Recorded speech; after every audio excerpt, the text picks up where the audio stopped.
हमार हाथ में बोलुम पापाई बाटे और उ पोंगा से जुड़ल दिया और हमार पाछे 3 गो कन्या बाटे जहाँ पर उ लोग रंगोली करत हवन जा। सब कोई के नमस्ते और प्रणाम। हुनरबाज कार्यक्रम में आप सब लोगन के शानदार स्वागत बाटे। जी हाँ, बिल्कुल दीपावली पर्व के महोत्सव के संदर्भ में आज हमनी एगो विशेष कार्यक्रम के प्रस्तुति करत है जा, जहाँ पर ही हमनी के जो मुख्य मेहमान हवन ओकर नाम हवन ओनिशा स्क्रिपुल और उ शेमेघ्रिये के रहेलन। आज हमनी कथक से जुड़ल ढेर जानकारी के बारे में जानब जा और बोलुम पापाई का ह पोंगा का ह एकर बारे में भी हमनी जानब जा। तो चल जा।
सबसे पहले नमस्ते ओनिशा। नमस्ते।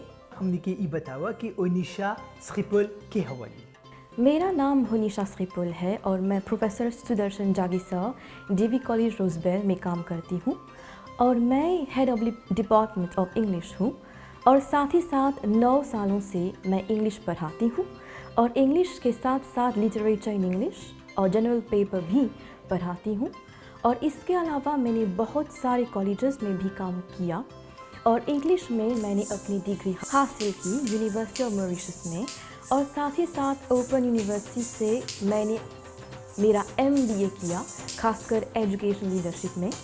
मैंने यूनिवर्सिटी ऑफ मॉरिशस खासकर MGI में मैंने कथक भी सीखी। ओनिशा, जब हमनी भारतीय शास्त्रीय नृत्य के बारे में बतियाला सा त उ बहुत ही विस्तृत बाते।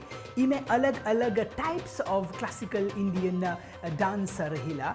त काहे आप कथक नृत्य के ही आप ओकर चयन कर ली हवा, ओकर पाछे ओकर ऑब्जेक्टिव का है? मैंने कथक डांस को कभी नहीं सिलेक्ट किया, कथक ने मुझे सिलेक्ट किया और मुझे लगा कि जब मैं कथक की पढ़ाई लगी तो मैं और ज़्यादा प्रोफेशनल बनना शुरू हो गई और मैंने सोचा कि क्यों ना मैं कथक की पढ़ाई को और ज़्यादा एडवांस लेवल में करूं ताकि मैं क्वालिफाइड डांसर बन सकूं। ज़रा सर अगर ठीक से देखा जाए तो मैंने भरतनाट्यम भी सीखी जब मैं 10 साल की थी और भरतनाट्यम खासकर मैंने कॉलेज में भी सीखी और बाद में मुझे कथक सीखने का मौका मिला तो उस टाइम में 12 साल की थी। तब बाद में MGI गई और वहाँ पर मैंने कथक की पढ़ाई की और उसकी जो तालीम है और उसकी जो ट्रेनिंग है मैंने MGI से प्राप्त की।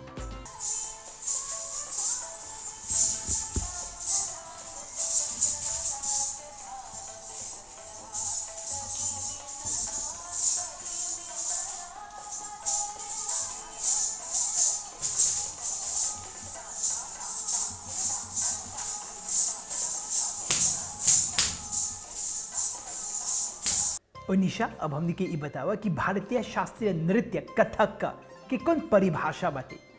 अगर कथक के बारे में बात करें तो कथक 8 क्लासिकल जो नृत्य है जो भारत में है उनमें से एक है।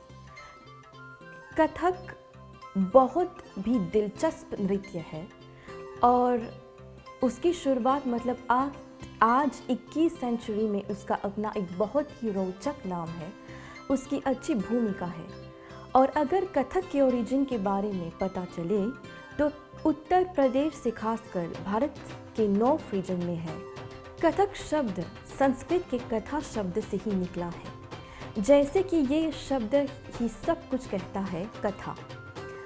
कथा कहे सो कथक कहावे। इसका मतलब ये है कि एक व्यक्ति, एक कहानी, एक कथा आपके सामने पेश कर रही है और जो पुराने ज़माने थे कि जो कथाकार थे वे अलग अलग तरीके से कथा करते थे, उसका नरेशन करते थे, जो उससे हम लोगों को इंस्पिरेशन मिलते थे और इंसान आगे बढ़ने की शक्ति मिलती थी, जैसे कि रामायण, महाभारत और ऐसे बहुत सारे पुराण हैं, कथाएं हैं, जब नृत्य, संगीत और म्यूज़िक इन सब का इस्तेमाल करते थे।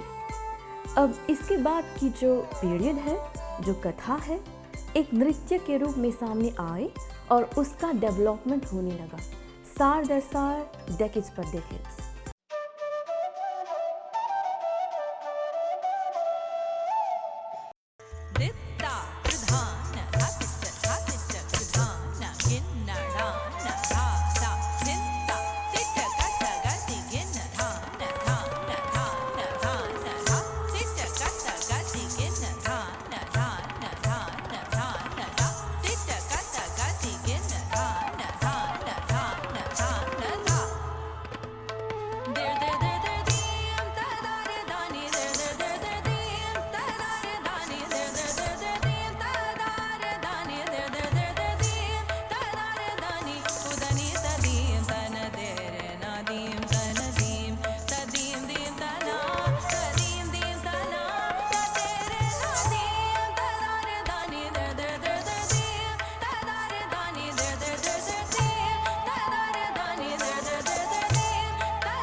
जब बिल्कुल दीपावली महोत्सव के संदर्भ में आज एगो खास कार्यक्रम के पेशकश हुआ था और कथक के संगे संगे रंगोली के बारे में भी हमने बतावत है। जा हमने के जो मुख्य मेहमान हवन ओनिशा। अब ओनिशा हमने के ई बतावा कि जब भी हमने कथक के बारे में बताया सा तो ओकर पाछे कौन प्रकार के कौशल माने कि स्किल्स और क्वालिटीज माने कि गुण आप एक्वायर कर ली हवा, एक बारे में बतावा था। जब हम कथक सीखते हैं तो इससे से जुड़े बहुत सारे क्वालिटीज़ और स्किल्स को भी सीखने का मौका मिलता है। जब भी आप कथक जो डांस फॉर्म है आप उसको प्रैक्टिस करते हैं तो आप सीखते हैं किस तरह से आप कंसिस्टेंट बन सके। जब आप कंसिस्टेंट बनेंगे तो आप अपने लेवल को मेंटेन करेंगे, ना कि अपने लेवल को घटाएंगे, बल्कि उसकी आप अपने लेवल को ज़्यादा बेहतर करने की कोशिश करेंगे। दूसरी बात ये है कि जब भी आप कथक डांस करते हैं तो नए नए चैलेंजेस मिलते हैं, और जब नए नए चैलेंजेस मिलते हैं उसका सामना करते हैं तो हम ज़्यादा फियरलेस हो जाते हैं, निडर हो जाते हैं। और जब एक व्यक्ति कथक सीखते हैं तो वो उसको इंटरेस्टिंग कोरियोग्राफी सीखने का भी मौका मिलता है, नए नए कंपोजिशंस मिलते हैं। जिस तरह से वो 3 लय है, विलंबित, मध्य और द्रुत, तो ये जो 3 लय है आपको सीखने का मौका मिलता है और साथ ही साथ तिहाई, बांध और लरी की नई नई कंपोजिशंस को सीखने का मौका मिलता है। नई कोरियोग्राफी करने का भी मौका मिलता है, जहाँ पर हर एक कथक के जो सॉन्ग्स है, के जो कंटेंट है, उसका अपना एक सिंबोलिज्म है। कथक से जुड़े और बहुत सारे कुछ सीखने को मिलता है। जब आप कथक करते हैं तो आप उसको अपनी कमज़ोरी, अपनी जो ताकत है पहचानने में आपको मदद मिलती है जब आप कथक करते हैं। और जब आप अपनी कमज़ोरी में पता चल जाते हैं, गलतियों का पता चल जाते हैं, आपको शक्ति देती है कि किस तरह से उस गलती को सुधार सके। दूसरी बात यह है कि जब आप कथक करते हैं तो आप ज़्यादा मोटिवेटेड हो जाते हैं अपनी गलतियों को सुधारने के लिए, अपने आप को आपको और ज़्यादा बेहतर करने के लिए। मुझे नहीं लगता है कि जितनी सारे जो परफॉर्मर्स हैं उन लोगों को उनको पसंद नहीं है कि वो अपने आप को बेहतर ना करें, बल्कि वे अपने आप को बेहतर करते हैं और अपने आप को ज़्यादा कॉन्फिडेंट बनाते हैं, क्योंकि उनको पता है कि उनकी गलतियाँ या उनकी जो कमज़ोरियाँ, उनकी जो वीकनेसेस क्या होती है। और हर एक बार जब भी वो गलती करते हैं तो उसको तुरंत उस गलती को सुधारने की पूरी कोशिश करती है ताकि वो और ज़्यादा कॉन्फिडेंट हो सके। और पता है, जब आप कथक करते हैं तो आप अपने अंदर की जो एबिलिटीज़ है, जो ताकत है, जो शक्ति है, उसको भी आप अच्छी तरीके से पूरा प्रयोग करते हैं। और जब आप कथक करते हैं, कथक के बारे में बात करते, अपने आप एक अलग दुनिया है। और हर एक बार जब भी वो गलती करते हैं तो उसको तुरंत उस गलती को सुधारने की पूरी कोशिश करते हैं ताकि वो और ज़्यादा कॉन्फिडेंट हो सके। और पता है, जब आप कथक करते हैं तो आप अपने अंदर की जो एबिलिटीज़ है, जो ताकत है, जो शक्ति है, उसको भी आप अच्छी तरीके से पूरा प्रयोग करते हैं। और जब आप कथक डांस के बारे में बात करते हैं तो अपने आप एक अलग दुनिया है। मुझे नहीं लगता है कि जो आप कथक के बारे में बात करते हैं उसका अपना एक स्पेसिफिक स्टाइल है। वो बहुत इंटरेस्टिंग है, उसकी अलग अलग शैली है। साथ ही साथ जब आप कथक करते हैं जो आपको शक्ति मिलती है कि अपनी क्रिएटिव स्किल्स को डेवलप कर सके। आप जो कंड्यूसिव एनवायरनमेंट को क्रिएट कर सकते हैं एक नई सेटअप के साथ, और साथ ही साथ आप उन जगहों को अच्छी तरह से देखते हैं। उसका अपना एक एस्थेटिक डायमेंशन होता है जो उसको आप फॉलो करते हैं। और जब आप कथक करते हैं तो और ज़्यादा पेशेंट होते हैं, यानी कि आप में वो धैर्य होते हैं, आप ज़्यादा डायनामिक हो जाते हैं। आप उस लेज़ीनेस, जो आलसी है, आप उसे निकल करके आगे बढ़ते हैं। जब आप अपने फिटनेस यानी कि जो सेहत है, आप उसको मेंटेन करते हैं, आप हमेशा स्वस्थ रहते हैं। और आप जब कथक करते हैं आप दूसरों से अच्छी तरह से कम्युनिकेट कर सकते हैं। अपने अंदर में जो मैसेज है आप अच्छी तरह से उनको इंटरप्रेट कर सकते हैं। जिस तरह से हम अभिनय करते हैं कथक में, हमारे फेशियल एक्सप्रेशंस अच्छी तरह से करते हैं, तो उसी तरह से उस फेशियल एक्सप्रेशंस, उस बेटर कम्युनिकेशन हम लोगों तक पहुंचाते हैं ताकि सामने वाले पता चल रहे हैं कि एग्जैक्टली हम क्या कहना चाहते हैं। और आप जब कथक करते हैं तो आप एम्बिशियस हो जाते हैं, क्योंकि आपके अंदर में जो डिटर्मिनेशन होते हैं और आप लगातार प्रैक्टिस करने के लिए आपके अंदर में एक चाहत पैदा होता है। कथक करने से आप ज़्यादा इंडिपेंडेंट हो जाते हैं और आपके अंदर में पाए जाने वाली शाइनेस है, जो शर्म है, सब निकाल जाते हैं।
उनिशा, अब हमने के ई बतावा कि कथक से जुड़ल कौन कौन प्रकार के टेक्निक्स और कैरेक्टरिस्टिक्स बातें बतावा था। जब हम कथक के बारे में बात करते हैं तो कथक अपने आप में बहुत ही इंटरेस्टिंग है। वो 3 कैटेगरी में है। सबसे पहले है नृत्य यानी कि प्योर डांस, नृत्य यानी कि मूवमेंट और एक्सप्रेशंस, जबकि तीसरा है नाट्य यानी कि ड्रामेटिक एलिमेंट ऑफ डांस। और इन्हीं जो कैरेक्टरिस्टिक्स और टेक्निक्स ध्यान में बात करें तो आप रिकॉग्नाइज पाएंगे कि कथक एग्जैक्टली क्या उसमें है। सबसे पहले है फुटवर्क। कथक ये उसके फुटवर्क पैटर्न से बहुत ही पॉपुलर है।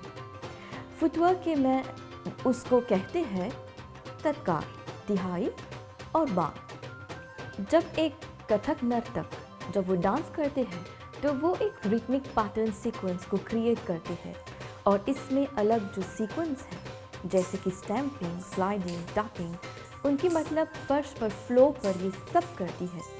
और इसके साथ वो आपको पूरे स्पीड के साथ साथ एक प्रॉपर कंट्रोल के साथ वो डांस करती है, एक नियंत्रण के साथ। इसके बाद आता है चक्कर, जिसे आप उसको स्पिन्स भी कह सकते हैं। स्पिन्स करने के लिए भी आपको फुल एनर्जी की आवश्यकता होती है। और कथक में जब हम कथक डांस के बारे में बात करते हैं तो चक्कर होना बहुत ज़रूरी है। तीसरी बात ये है कि आपकी हैंड जेस्चर्स यानी कि मुद्रास, कथक में बहुत प्रकार की हैंड जेस्चर्स है जिसे हम मुद्रास कहते हैं। मुद्रास की उस इमोशंस को डिपिक्ट करते हैं, उस मीनिंग को डिस्प्ले करते हैं और मुद्रास ही उस मूवमेंट और परफॉर्मेंस को एनहांस करते हैं, यानी कि उसकी जो खूबसूरती है उसको बढ़ाती है। चौथी बात ये है फेशियल एक्सप्रेशंस, जिसे हम कहते हैं अभिनय। अभिनय एक इम्पोर्टेंट रोल प्ले करता है कथक में। अभिनय का इस्तेमाल किया जाता है हमारे अंदर में जो पाए जाने वाले भाव को उसको ज़्यादा एक्सप्रेस करने के लिए अभिनय को हम यूज़ करते हैं। पताक, त्रिपताक, अर्धपताक, कर्तरी मुख, मयूर, अर्धचंद्र, अराल, शुकतुंड, मुष्टि, शिखर, कपित्थ, कतकामुख। दीपावली पर्व के संदर्भ में आज एगो खास कार्यक्रम कथक से जुड़ल रंगोली और जो ट्रेडिशनल लैंप जेकरा पारंपरिक दिया बोलीला सा एकर बारे में आज हमनी दिखावत है जा। अब हमेशा हमनी के ई बतावा, जब भी हमनी कथक के बारे में बतियाला सा त एगो रियाज करे के चाहिए ना, कब आप रियाज करेला एकर बारे में बतावा था और किस प्रकार से आप अपन टाइम मैनेजमेंट करेला। मैं कथक खासकर वीकेंड में प्रैक्टिस करती हूँ और वीकेंड खासकर शाम को जब मुझे ज़्यादा टाइम मिलता है और जब भी मुझे छुट्टी मिलती है हॉलीडेज़ में, मैं ज़्यादा कथक प्रैक्टिस करती हूँ। और नए नए ओकेजन्स आते हैं तब मैं कथक परफॉर्म करती हूँ और उसके लिए मैं कथक प्रैक्टिस करती हूँ। एटलीस्ट 1 घंटे या फिर 30 मिनट मैं निकाल करके कथक प्रैक्टिस करती हूँ और वीकेंड्स में ज़्यादा मैं कथक रियाज करती हूँ। मैं कह सकती हूँ कि मैं छुट्टियाँ में रियाज बहुत करती हूँ। अब उनिशा, आपके प्रेरणा स्रोत माने कि सोर्स ऑफ इंस्पिरेशन के हवन और काहे? कथक परफॉर्मेंस के लिए आपको एनर्जी की ज़रूरत होती है और उसी जो एनर्जी के साथ आप इंस्पायर्ड होते हैं अलग अलग चीज़ों से। एक्चुअली मैं यूट्यूब वीडियो से बहुत इंस्पायर्ड होती हूँ। किस तरह से वीडियोस? उन वीडियोस का जहाँ पर कथक परफॉर्मेंस है और कथक परफॉर्मेंस से ही मुझे बहुत शक्ति मिलती है अपने आप को बेहतर बनाने के लिए। 1-2-3 नाम मैं यहाँ पर जोड़ना चाहूँगी, जैसे कि श्रीमती मरनी मेधी, निगंजनी, अमृता परंजपे गुगटे। और साथ ही साथ मैं कथक परफॉर्मेंस अलग अलग जो वैरायटी है, अलग अलग जो प्रकार है, मैं उन लोगों के परफॉर्मेंसेस को देखते ही और उनसे इंस्पायर्ड हो जाती हूँ। मुझे बहुत इंस्पिरेशन मिलती है और उसी से ही मुझे शक्ति मिलती है। अपने परफॉर्मेंस को और ज़्यादा परफेक्ट बनाने में। अब उनिशा, अब हमने के ये बतावा आपके ड्राइविंग फोर्स के हवन एकर बारे में बतावा था। जिस दिन मैं परफॉर्म करती हूँ वही मेरा ड्राइविंग फोर्स होती है, और परफॉर्मेंस जब मैं कर लेती हूँ उसके बाद मैंने अपनी परफॉर्मेंस में फेसबुक में अपलोड करती हूँ, और उससे जब मुझे बहुत सारे अलग अलग के कमेंट्स हैं तो मुझे शक्ति मिलती है। अब उनिशा, जितना जन दर्शकगण ई बखत है कार्यक्रम देखत हवन जा उ लोग के कौन संदेश देबा? As artists shine bright and illuminate your stage with a glow. Spread magic and show light to your audience.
जहाँ बिल्कुल हुनरबाज कार्यक्रम देखा था वजह और ई वक्त हमने के संगे शैली हवन। सबसे पहले नमस्ते शैली। नमस्ते अभी। शैली, हमने के ये बतावा कि ऐसा जुली रंगोली बनावे के पाछे ऑब्जेक्टिव का है? यहाँ मुख्य कारण है, यहाँ रंगोली बनाने के लिए, रंगोली बनाने से हम माता लक्ष्मी की अच्छी तरह से स्वागत करती हैं, तो इसीलिए अच्छी तरह से रंगोली बनाते हैं। अब जितना जन दर्शकगण ई वक्त कार्यक्रम देखत हो अंजा उन लोग के कौन संदेश देबा? आप सबसे यही संदेश देना चाहते हैं कि हमारी संस्कृति बहुत ही सुंदर है, आप हमारे संस्कृति को बढ़ोत्तर दें, आप हिचकिचाइएगा नहीं, हेजिटेट मत होइए, हमारे संस्कृति इस रंगोली की तरह सुंदर है।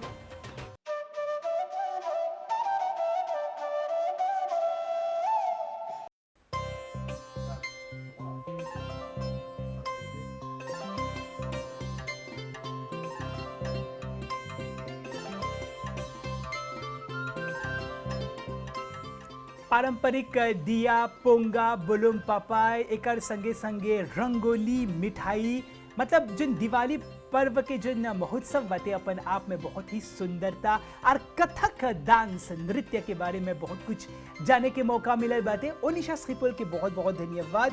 शैवी, सुहावी और लेया के भी बहुत बहुत शुक्रिया हमने देवबजा कहे कि ऐसा सुंदर जिन पोंगा बातें, जिन रंगोली बातें ओकरा बनावे के उन लोग अपन कंट्रीब्यूशन दिली हवन जा। ता हुनरबाज कार्यक्रम यहाँ पर ही समाप्त हुआ था। कैमरामैन नील सकाराम के भी बहुत धन्यवाद देवबजा। एकरवे संगे हमनी के हुनरबाज कार्यक्रम यहाँ पर ही समाप्त हुआ था। अभी उदय के बगल से सब कोई के हमने बोलब जा दीपावली महोत्सव के मंगल कामना। हैप्पी दिवाली।